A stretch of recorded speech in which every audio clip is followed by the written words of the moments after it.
Jararam Madhava. You turned it off. Kunja Bihari.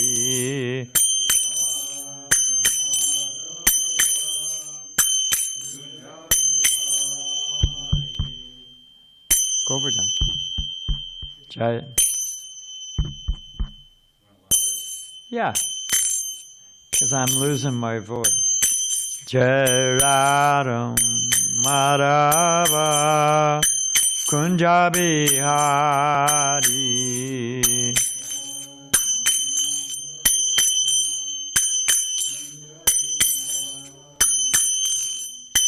Govijana Balava Girivanadari.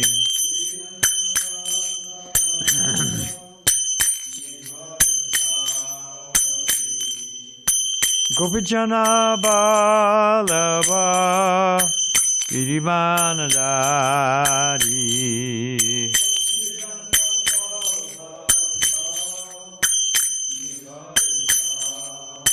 Jasodanandana Vajjana Ranjana.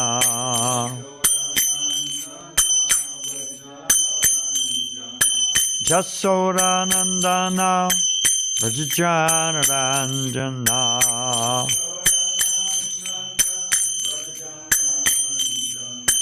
Chamunti Ravanachari.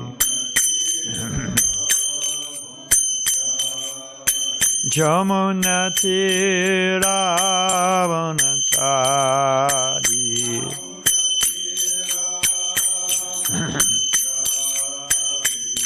Jayararum Madhava Kunja Bihari.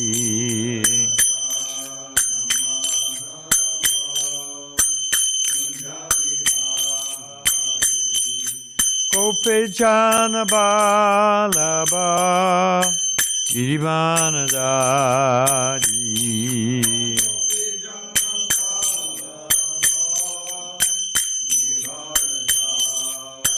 Jasodanandana Vajjana Ranjana.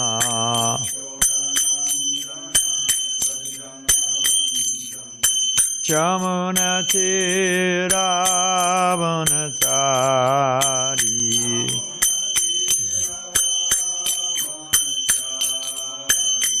Jararam Madhava Kunja Bihari.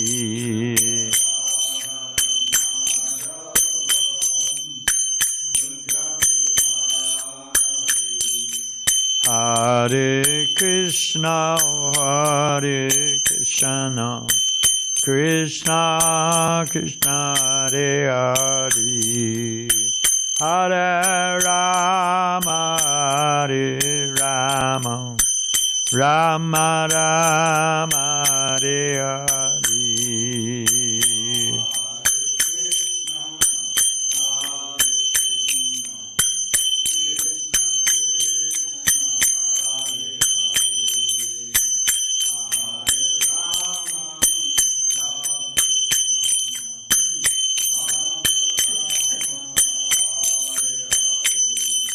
Hare Krishna, Hare Krishna, Krishna Krishna, Hare Hare, Hare Rama, Hare Rama, Rama Rama, Hare Hare. Krishna, Hare Krishna,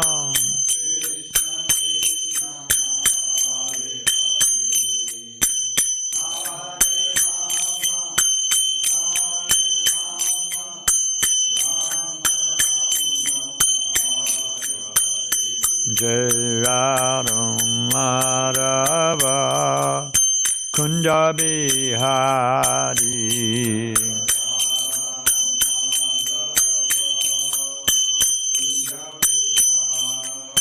Jararam Madhava Kunda Bihari.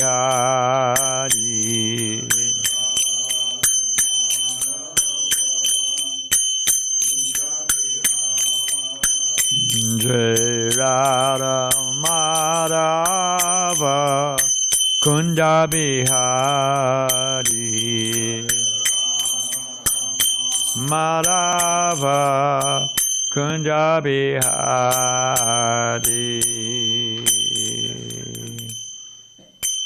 Jai Om Vishnupad Paramahansa Padiva Jakacharya Asateta Shri Srimad His Divine Grace Abhaicharan Bhakti Vedanta Swami Maharaj Srila Prabhupada Ki.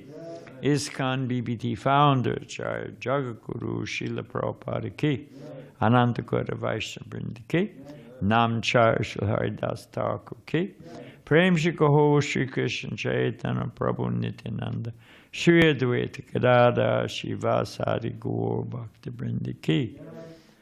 Anantakota Vaishnava Vrinda Ki. Namchar Srila Haridas Thakur Ki.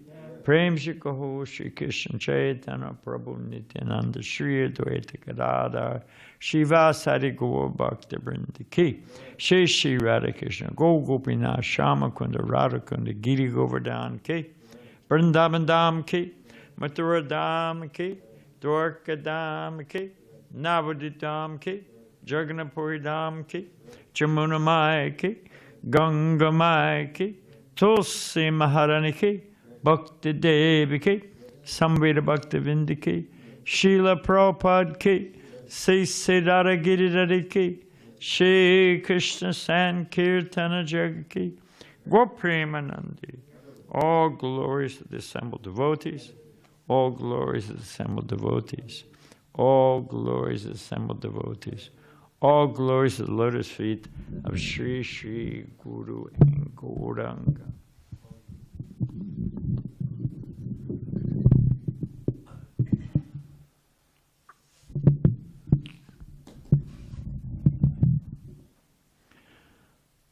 Om Namo Bhagavate Vasudevaya.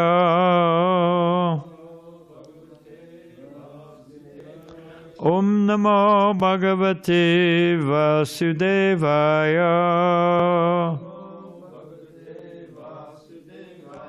Om Namo Bhagavate Vasudevaya.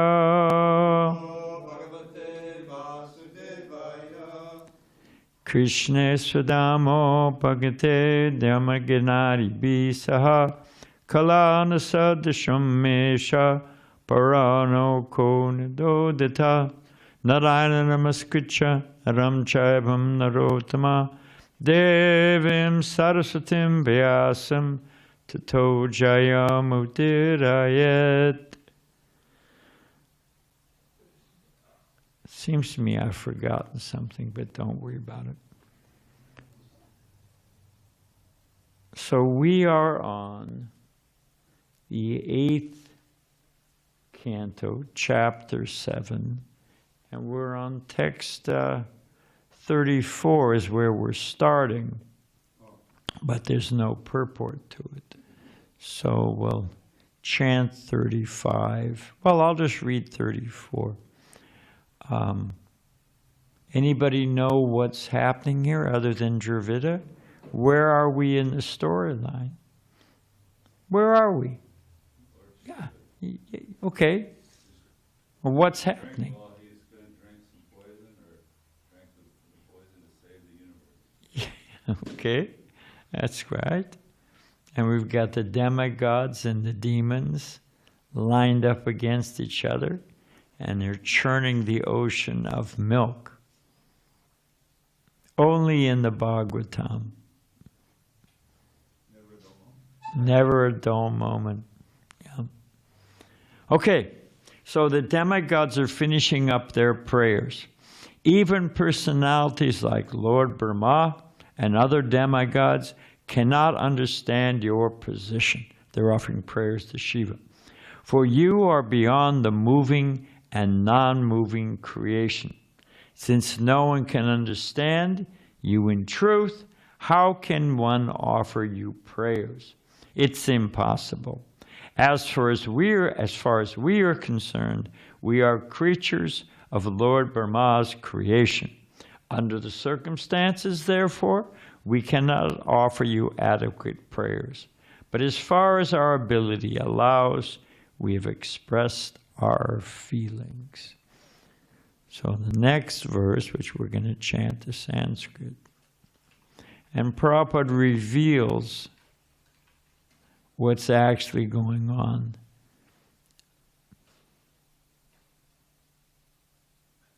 No, don't worry about it. I'm just wondering about that. Etat param papasyamo na param te maheshvara mridanaya hi lokasya vyaktis te avyakta karmana etat param prapasyamo na param te maheshvara mridanaya hi lokasya vyaktis te vyakta karmana etat param prapasyamo na param te maheshvara mridanaya hi lokasya vyaktis te vyakta karmana etat param prapasyamo na param te maheshvara mridanaya hi lokasya vyaktis te vyakta karmana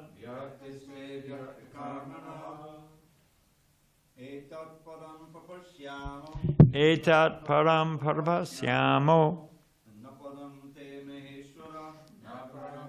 maheshvara mridanaya hi lokasya vyaktis te vyakta karmana etat param prapasyamo na param te maheshvara mridanaya hi lokasya vyaktis te vyakta karmana etat param prapasyamo na param te maheshvara mridanaya hi lokasya vyaktis te vyakta karmana Vaishnavi etat param prapasyamo nat param te maheshvara mridanaya hi lokasya vyaktis te vyakta karmana etat. All these things param transcendental prapasyama we can see na not param the actual transcendental position te of your lordship Maheshvara, O great ruler, Mridanaya, for the happiness, He, indeed, Lokasya, of all the world, Vyakti, manifested, Te, of your lordship, Avyakta Karmana, whose activities are unknown to everyone. Hey, I'm wondering about the source of this water, which may not be known to anyone. Is it fresh? Right. Way to go. Thank you, Prabhu.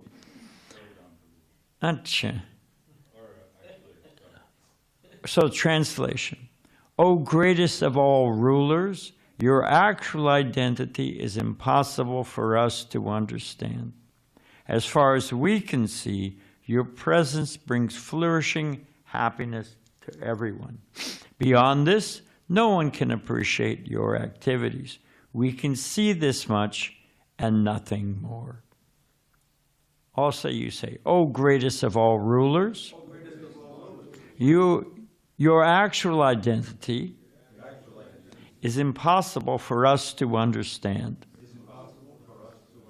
As far as we can see, your presence brings flourishing happiness to everyone. Beyond this, no one can appreciate your activities. We can see this much and nothing more.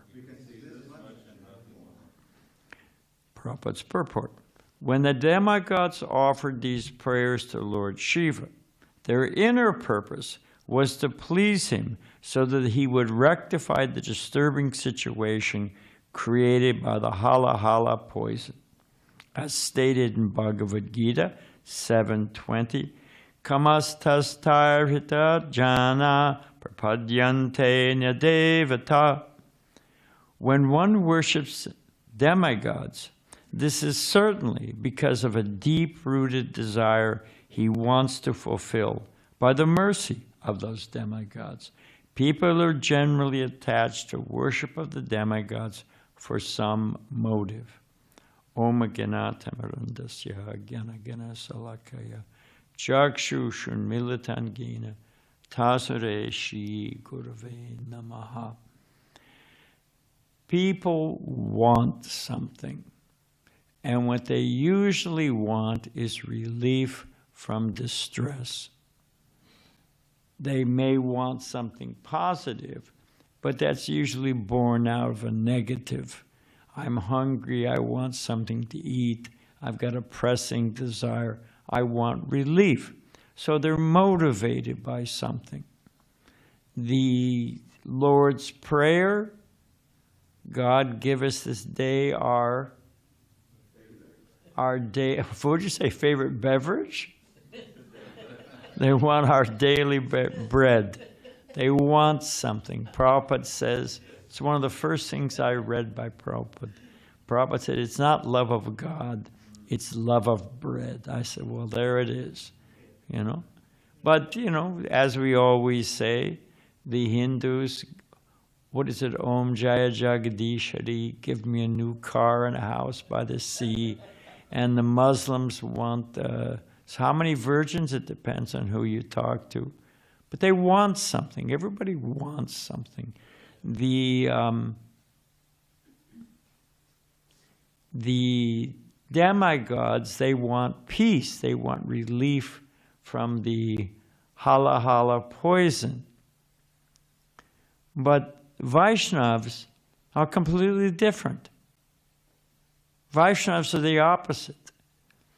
Probably the Buddhists, they want the desire, they have the desire to become desireless, which of course is a conundrum right there, or a contradiction.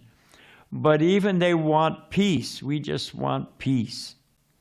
Well, Prabhupada said, I spit. He actually said spite. I spite on this peace. Would Balaram be the temple president if he wanted peace? Would I be a GBC if I wanted peace? Would Govardhan and the book distributors go out on book distribution every day?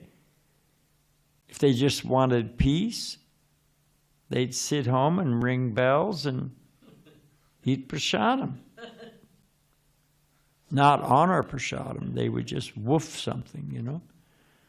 So, but the Vaishnavas, we don't care for peace. What was the whole point of Bhagavad Gita? Was it to provide Arjuna? Of course, ultimately that's the result. But was it to provide Arjuna with peace? No.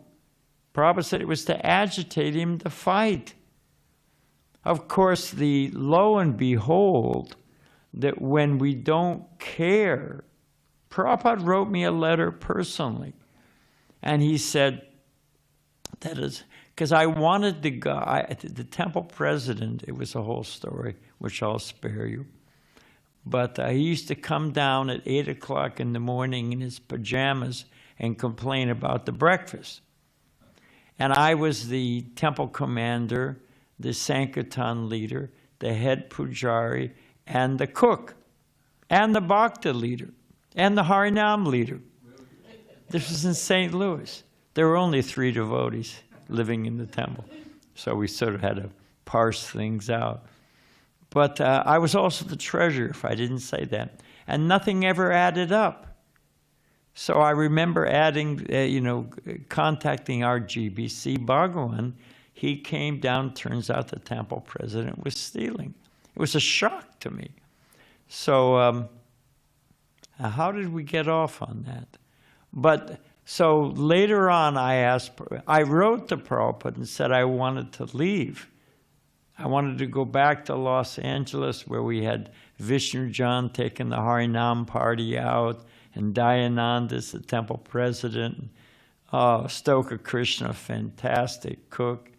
We had 30 devotees go on Harinam every day.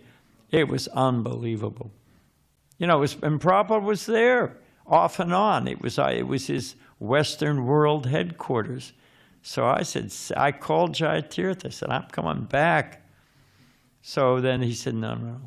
Anyway, the point is, I wrote to Prabhupada and explaining Prabhupada. Prabhupada said, better you consult your local GBC Bhagawan. But the point is, he wrote to me and he said, if you just chant 16 rounds a day, minimum, follow the regular principles, serve the Vaishnavas, he said, very soon you'll become happy, which is what I wanted, just knowing that Krishna is pleased.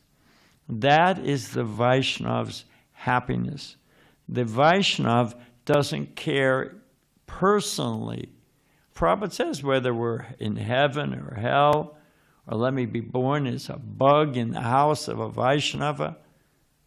So the devotee has no personal motivation, because it's talking about motivation here.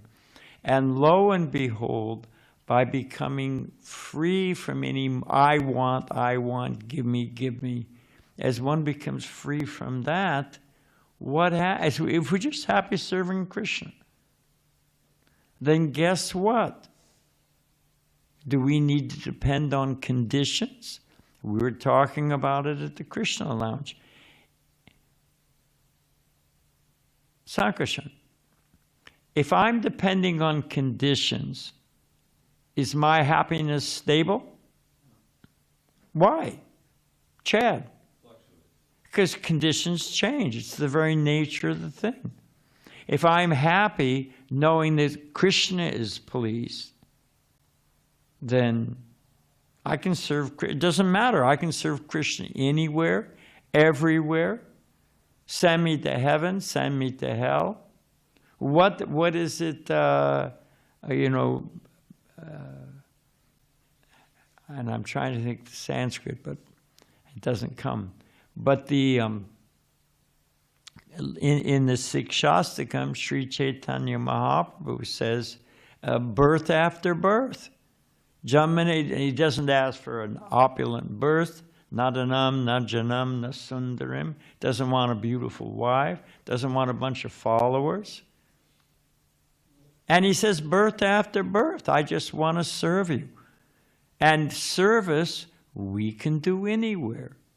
So if one becomes, and it takes some time. If one chants, it takes time. It doesn't happen automatically. But over time, if one is happy serving Krishna, and you can serve Krishna anywhere, if A equals B and B equals C, A equals C, if I can serve Krishna anywhere, and serving Krishna makes me happy, what does that mean about my happiness? It's other than Dravida. Simply connect the dots. Who doesn't want to be happy anywhere? Raise your hand if you're a closet masochist. No? No closet masochists? All righty then. So everybody wants to become happy. Do you want to become happy sometimes? Nah, just sometimes. Huh? You want to become happy all the time. And if we can serve Krishna all the time, and we come to the state that serving Krishna makes us happy, then what should we do if we want to be happy all the time? Dravida. Serve Krishna all the time. It's a simple connect the dots. So, with so many motivations, that's the meaning of Vaikuntha. Vaikuntha, what is the opposite of Vaikuntha? What does Vaikuntha mean? Vaikuntha. Anybody know? Chad. I think it means no anxiety. Kunta, yes, exactly so. Kunta means anxiety, and everybody's in anxiety. It's Prabhupada sometimes eating, sleeping, mating, and defending. Sometimes Prabhupada, instead of saying defending, he says fearing. And fearing, why do people slow down and look at when there's a crash in an ambulance? There, but by the grace of God go I. People are fearful. They see the fire truck go by, they see whatever it is.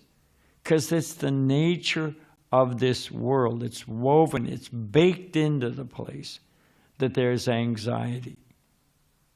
If there's nothing else, you're going to get old and drop dead. Or our next door neighbor, when I was growing up as a kid, the husband came home, and you could reverse the genders. The husband came home, the wife had changed the locks on the house, sold the house out from under him, actually, and run off with her dentist. So, but I was sitting in the San Diego airport waiting for the devotees to pick me up. And I saw the wife, I assume she was the wife, her hair was up in curlers, she had a house coat on and station wagon, and she dropped off the husband in his suit and tie. And, he gave her a little peck on the cheek. She drove off, to take care of the kids. And, what is it? A man works from sun to sun, but a woman's work is never done. She was a dutiful wife going home. And as soon as the wife took off in the station wagon, the younger model, a young girl, came off, gave him a torrid embrace. The guy took off his tie, threw it in his suitcase, in his briefcase. Who knows? They're going off on a Caribbean vacation. Well, he's cheating her. So, those are extreme examples. But there's always something happening under the surface. But a devotee, we can serve Krishna. And Krishna, Prabhupada tells the story. He has a number of stories like this. He tells the story about the mouse. We used to keep bowls of ghee with ghee wick on the altar. And if you go to South Indian temples, even in North India, if they're opulent, and there's ghee lamps burning on the altar. And it has a ghee wick in it. Sometimes the wick will go down too far. It'll burn down, and it'll shut off the ghee lamp. So one night, the ghee lamp's on the altar, burning, nice smell, nice light, and a mouse came. And the mouse, he starts drinking the ghee. The lamp was about to go off. And the mouse came and drank out of the ghee, out of the bowl. And when the ghee went down, then there was more wick, and the wicks, flamed up again. And Prabhupada said the mouse got the benefit of relighting the deity's lamp. This morning, I heard Prabhupada say that if there's a little bug, Prabhupada says an ant. There's an ant, and someone throws the flower petals to the deity, and there's a little ant on that flower petal, and Prabhupada says, and the little ant kisses the deity's feet. He uses the word kisses. But, so there's so much benefit. So even a little service, Krishna takes it as a big deal. So that's the simple point, that everybody's full of anxiety. Why? Because that's the nature of this place. The body's full of anxiety. What causes us even more anxiety in the body? The mind. And what's our calculation? Our calculation is, I'm a brahmachari, let's say, and I'm in anxiety. My mind is causing me all kinds of trouble. Well, let me get married. And if I get married, then the wife will make me happy.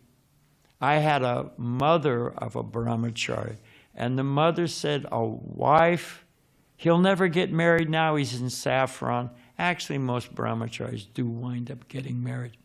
But there are those stalwarts who make it. So, and what was I? Oh, so the woman, the mother of the brahmachari, when he told her that, saffron cloth, he's celibate, she said, oh, you'll never get married. A wife takes all the bumps out of the road of life. Now, I remember shaving up a devotee, and when I shaved, they were here in San Diego, and when he had all these bumps on his head, it's an old story, but I asked him, what happened? You play rugby or you football without a helmet? What happened? He said, oh, well, this is when my first wife hit me with a rolling pin. He said, this is when my second wife hit me with a pair of golf clubs. He said, this is when my third wife slammed my head in the car door. I mean, I don't even know how you do that, And the funny thing is, he skipped out of the ashram with some woman that he met at the dinner program, off to Las Vegas, I figure 1, 2, 3 strikes, you're out, man, Third time's the charm, or you're out of the ball game. But this guy, he went for number 4. I think it was Elizabeth Taylor. I don't want to.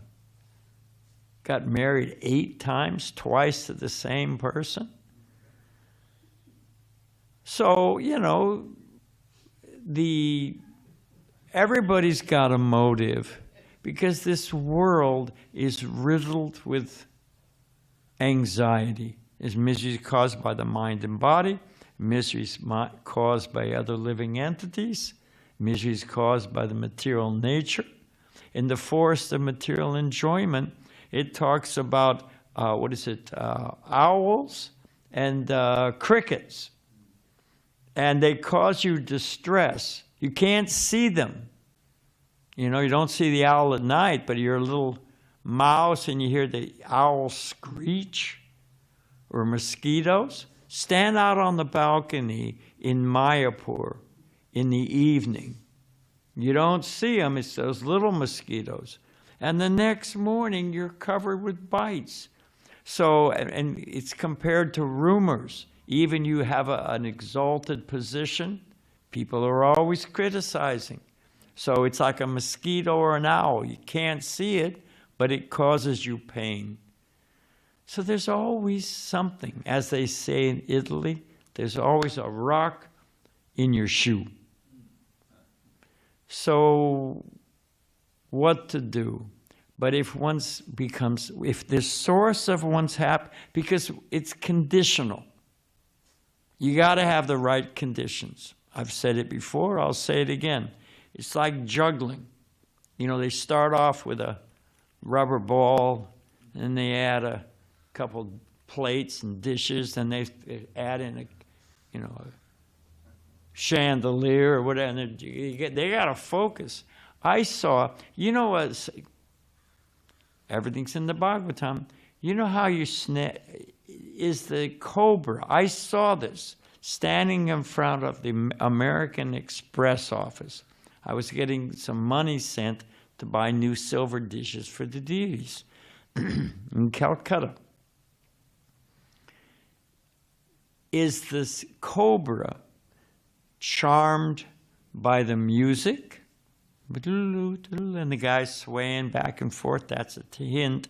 And so is the cobra charmed by the snake? I mean, charmed by the music? No. You know what he's charmed by? And he's not actually charmed by the movement. You're close. He's calculating the striking distance. They got to, because if they want to get all the poison out, they got to hit you at the right angle, the right distance. So unless it's a certain kind of cobra, they can spit. But they're calculating like this. They're calculating back. So you just have to stay ahead of them. You have to, if you ever want to try it at home, lean forward, he'll readjust. And before he gets target lock, you move again. So you stay a step ahead, so to speak. So I saw this. I was watching this guy doing his thing. He had his little buddy with him. He had a basket, just like this, and he had flute. And as he was doing that, a so-called beautiful woman went by. It could be a man. I'm not picking on women. Save the email. He could be going back and forth like this.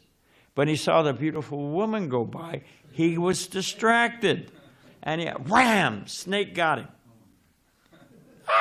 His little friend threw the snake in the basket. Indians don't waste. Save that snake.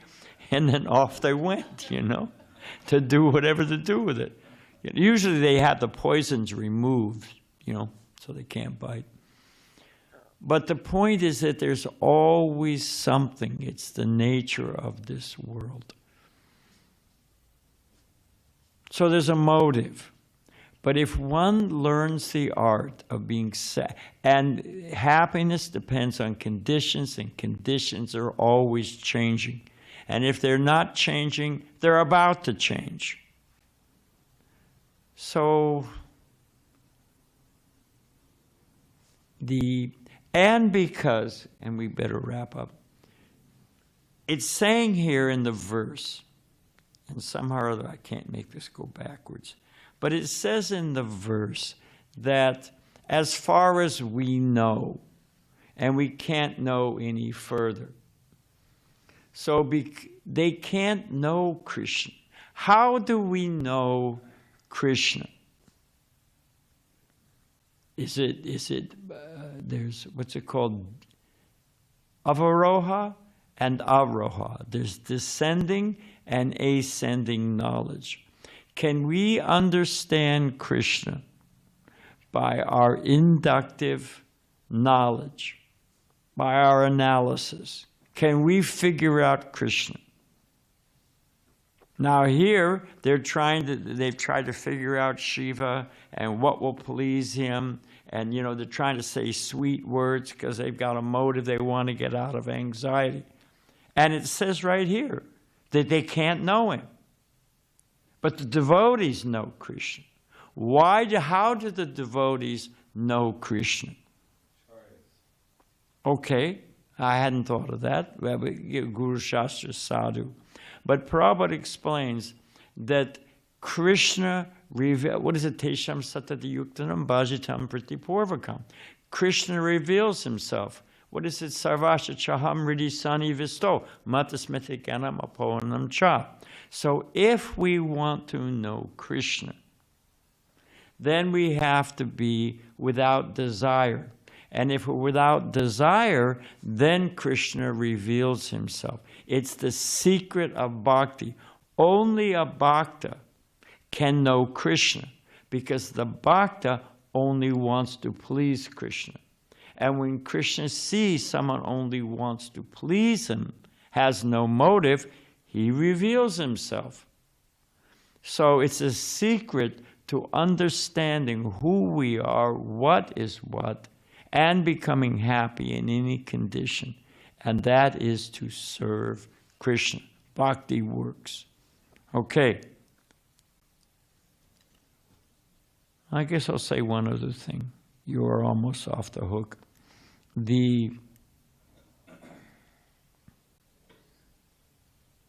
I wanted to go into the qualities of Lord Shiva. I guess we'll end with that just for fun. Well, I'll say this to finish the point.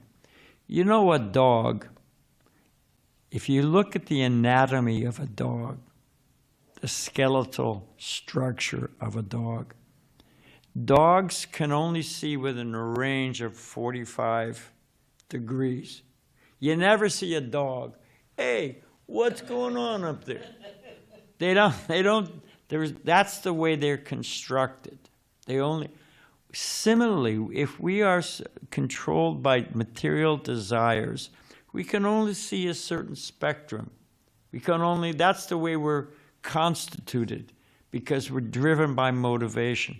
So the demigods, here it's described, they don't know what's happening with the spiritual world. They don't know what's happening with Krishna. They're in anxiety, and the very thing they need to know to become free from anxiety, they're blinded, they are gauged. Like you can set a knob, you can gauge something to a certain degree. So they are, by material desire, gauges us. It locks us in only to a certain spectrum of reality. And therefore we're always anxiety and we're never happy.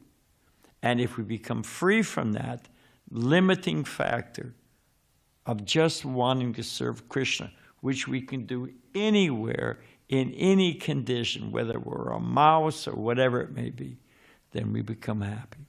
So we'll end there. Does anyone have a question? And we'll talk about Lord Shiva next time. You have a question? Yeah. Oh, how much fun. So much of the verse and your talk was about motive, about and of course bhakti is meant to be free of material motive. But as you pointed out at the end there, this is very much a material motive. I mean, they want yes, to be free. I'm waiting for the question. Yeah. So in other words, how does this fit into the whole Bhagavatam, which is trying to get us to the point of motivelessness? Because it's all. Well, it's not just that. Just like Lord Shiva. Lord Shiva, and Balaram gave class yesterday, he was making the point that Vaishnavas are merciful. Vaishnavas are kind. Prahlad Maharaj, I'm fine. It's these people that don't know Krishna. The very essence that you were asking about mercy, but I remember yesterday, and Balaram was making a very good point, that this is the motive that drives the devotee is compassion. So the Bhagavatam is here. The Bhagavatam is the recipe for how to become happy in this world, how to become free from distress. It's coming from, Lord Shiva is one of the Mahajans. It's here. Here's the recipe, my friend. You're wallowing in suffering. And because Vaishnavas care, Vaishnav, you can send me to heaven, you can send me to hell, doesn't matter, as long as I can remember Krishna. So that's one of the ethos, or one of the themes. I mean, the Bhagavatam, it's got everything in it. So it's got many motivations, but one of the primary motivations is compassion. Why did Prabhupada come to this world? Prabhupada's observation of New York City, people sail in the harbor and you see the, Statue of Liberty, you see the Empire State Building. That's its own arrogance. Empire State? What? Empire of what? Prabhupada said the demigods won't even come and pass urine in this place. Prabhupada's observation of downtown New York, Prabhupada said the whole place smelled like dog stool. Sorry, but it's not it's nothing to write home about. So why did Prabhupada come? Why did Prahlad? Why do Vaishnavas come? Why did Chaitanya Mahaprabhu? Because they're compassionate. They want to save these fools and rascals. Why do devotees go out on book distribution? Why do we cook nice prasadam? Why do we worship the deities? Why do we do practically everything we do? We do it to please Krishna and to deliver the conditioned souls. That's the Vaishnava. So that's one of the themes of the Bhagavatam. It's driven by compassion of the great saintly persons. Is that okay? Nice question. Thank you very much. Hare Krishna? Yes, Faru. Yes, The Maharaj, I have a unembodied question. voice. Ask away. Maharaj, yes, how do you explain, in other words, why are you recommending for us to free ourselves from material desire when Krishna in Bhagavad Gita chants to Arjuna that me, no one knows. How can I develop desire to serve someone that he himself categorizes himself as the unknown one? You're leaving part. He cannot be known in full. Not that he can't be known. He can't be known in full. There's a difference. Krishna can be known. Otherwise, why is he explaining Bhagavad Gita? He's just wasting his time or playing mind games with you. The conclusion at the end, Arjuna understood Krishna. Oh, Krishna wants me to fight. This is the perfection of Dharma. How will I become happy? Anyway, the whole point of Bhagavad Gita was Krishna explaining himself. So it's not that, and sometimes you can understand some of Krishna, but not all of Krishna. Even Krishna can't understand all of Krishna. You want to think about what's the sound of one hand clapping? How can Krishna, the knower of all things, not know himself in full? Because he's always expanding. Think about it. And it comes to you. Krishna reveals himself. Okay, think about that. We're going to end there. Thank you very much, Prabhu. All glories to Prabhupada. Hare Krishna.